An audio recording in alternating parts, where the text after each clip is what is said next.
咗料入去個 AMS 之後啦，佢就會撈到呢一個死色料噶啦，佢自己認到料嘅。認完料之後咧，咁其實佢主頁呢個叫做 portrait filament 咧，你可以 zoom 近啲。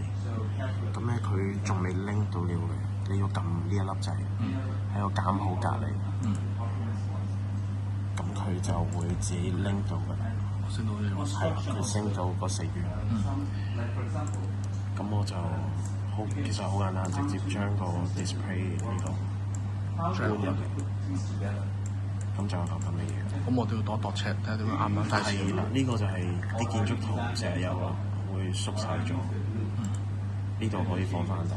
OK， 如果我放200就200啦，你放200先。你要高200，唔係成個全部200，成個200，好細嘅啫喎，都係最放啊！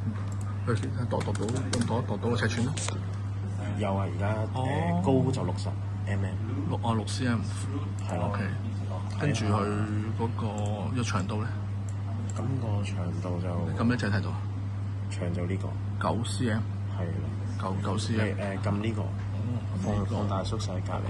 OK， 係啦，咁佢就已經有呢啲。OK， 咁就呢個啦，呢個暫時睇要幾耐。咁點樣分顏色咧？個顏色咧有個叫做倒顏料嘅。係。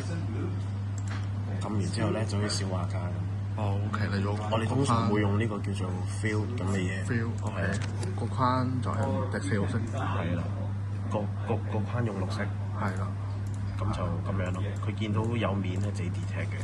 OK， 跟住咁可能而家我唔 delete 翻佢，會唔會自己係揀咩色㗎？如果我唔 delete 翻佢 default 有冇 set 咗白色咁樣？佢已經係白色㗎啦，你睇到咩色就咩色啦。哦，咁得啦，佢唔使錫咯喎。咁佢呢個綠色可唔可以呢個邊都係綠色，即係嗰個 arch？有啲難度啊，不過好得可以試，因為佢拎咗呢啲面。哦，明白，咁算啦，唔緊要。OK， 係啦，有少少難度。咁得啦，咁得啦，頭先嗰下幾好啊，頭先嗰下 OK， 頭先嗰下掂晒，唔係裏面白色咯。OK， 少少 OK 掂晒，底面都要色係咪？咁就而家大概咁樣先啦。係。咁但係呢一格佢形先就咁樣嘅。呢格要睇翻個圖啦，佢應該係黐咗落去。明白。OK， 咁可以點樣編咧？咁編咧，你主要睇呢度。你要每一層幾厚咯，即係我話我要好 extra fine 好薄嘅，咁呢個就精細啲啦。但係我哋通常好少用嘅，因為嘥時間同埋變化唔大。OK， 我哋通常咧，如果你話比較靚、比較精緻咧，會0.12 fine。OK， 呢個。咁0.12 high quality 咧 ？high quality 會冇 fine 係最好嘅。fine 最好嘅，OK， 收到。fine 係最好，咁咪 extra fine 係更加好。咁簡單揀完 layer 咧，主要嘅都係揀 layer。揀完 layer 咧，我哋會 slice place。係咩意思咧 ？slice place 咧就係話俾個 printer 聽，每一層佢要點印。OK。咁而家咧就有499層。咁我想請教下你啦。咁佢要由底順量咁高啦。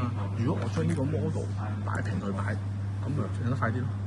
即係每人擺平 print。可以試下㗎。而家就17個鐘咁樣，好耐喎。係啦，因為佢要換料啊，每一層都換嘅，咁我嘥時間。咁我轉啦，我用呢個。係轉啦。係咁搞掂啦，係冇錯。咁咪叫佢再 slice。計呢個就係 calculate 個時間。係啊，部機你頂唔順。部機頂唔順。有咩咁撚快出？係咪第一隻嘅 file？有機會。